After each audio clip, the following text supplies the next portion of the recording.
Hello guys and welcome. Listen, I hope you have seen the video a while back. I'm just going to say a while back of my wife rebuilding her 289 all by herself. It's actually been 4 years in the making, but we are finally here at the point that we are going to break in the engine. So I'm so excited. So hopefully you have seen the video on how to break in a engine after a rebuild. So I went ahead and had everything prepped so you can actually see that. Now we're just gonna fire it up and see what you did. Okay, let's do it. Okay, let's go. Hopefully you have seen in the last video how I have primed the engine. That's to make sure that we have oil pressure. Now I am turning over the engine to make sure the fuel pump is applying gasoline to the carburetor. It sounds to me like the distributor needs to be turned. Our main concern at this point is to break in the engine. After that, we can make our corrections later on our settings. We're going to turn our distributor just a hair more. Once the engine starts, it can never idle. You're going to have to run the engine above 2,000 RPM. I'm going to try to keep it 2,500 and 3,500 RPM.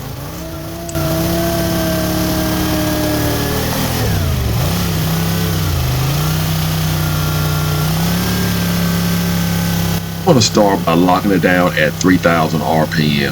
After that, I want to drop it down to 2,500 RPM. Either way you decide to go, make sure that you do not allow your engine to drop below 2,000 RPM for 20 to 30 minutes. If you notice a leak, engine oil leak or coolant leak, but you feel that it is not harmful within the 20 to 30 minutes, allow your engine to continue to run. If you feel like the leak will be harmful to the engine, shut your engine off immediately.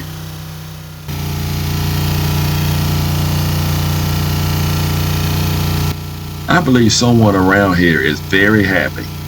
I must say, good job, well done.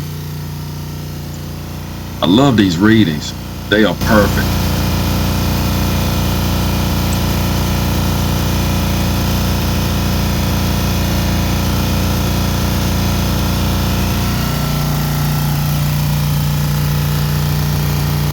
I cannot stress the importance.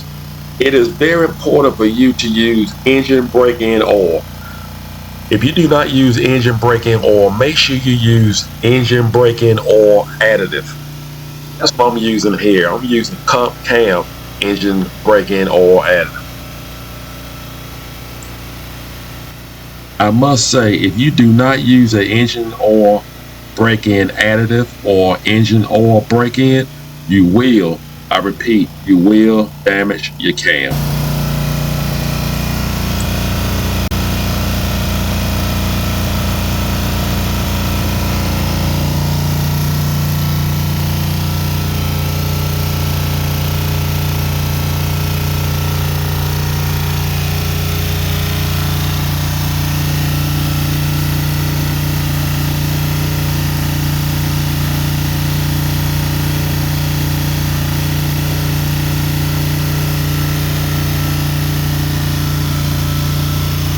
Looks like the coolant overflow is working.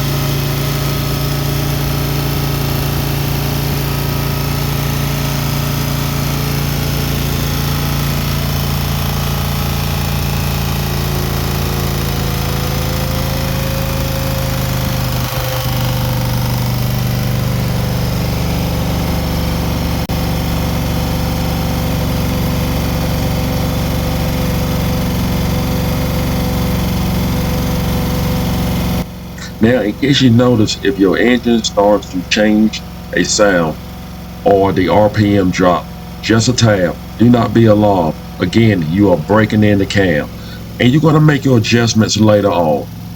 We have coolant coming out the overflow of the radiator. Everything is working normal, like it would if it was inside a vehicle.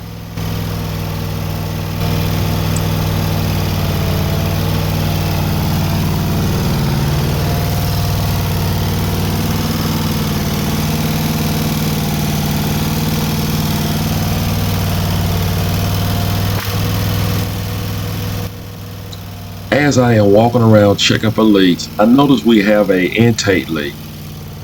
It's not bad to the point that I need to shut the engine off. But again, if it is, make sure you shut the engine off right away, repair it, and start the process all over again. Do not allow your engine to run at idle, below 2,000 RPM. We can fix this later. Now, when I say do not run the engine below 2,000 RPM, that applies during the break-in procedure, the 20 and 30 minutes. After that, if you choose to do so, you can, but not within the 20 to 30 minutes break-in procedure. She have every right to be happy. Good job.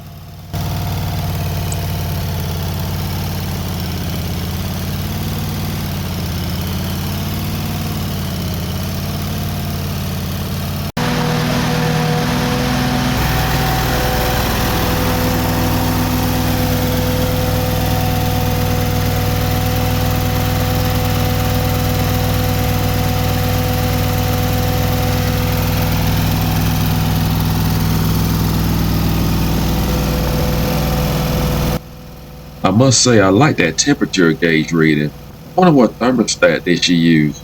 Did she use a 165 or 180? I'm gonna have to ask her that.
We are coming to the end of a 22-minute break-in. It is 98.7 degrees out here, and I think my wife is ready to shut this engine down. I know I am. It is hot out here.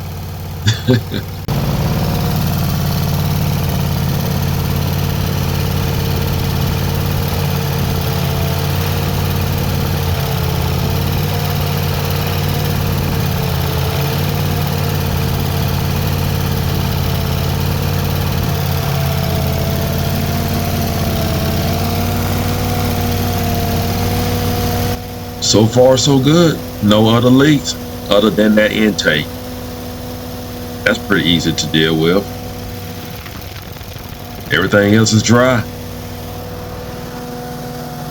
Looks great.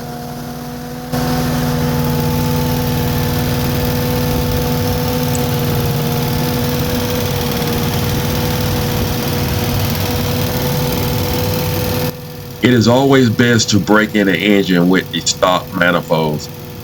If you have headers, wait till after you break your engine in Make your adjustments before you put your headers on. If you put your headers on while you're breaking in your engine, you can easily damage the coating on your headers, and that's something you do not want. Make sure that you change your engine oil right after an engine break-in, and you will see that on the next video that is involving the 289, because that is a must. And then after we change the engine oil, we're still going to put break-in additive or use break-in engine oil, one or the other. You want to continue to use that at least until the first 500 miles. When the 2 minutes have passed, and I believe she is ready to shut it down. Make sure you allow your engine to idle and cool down before you completely shut down your engine. Well, you have seen it yourself, and hopefully we have a lot of friends, colleagues, so maybe this would get them off my back. Thank you to all of you who have supported us and watching our videos and watching me build this engine. It has truly been an experience like no other. And thank you, sweetie. Oh, you're welcome, for giving me the opportunity. You're perfectly welcome.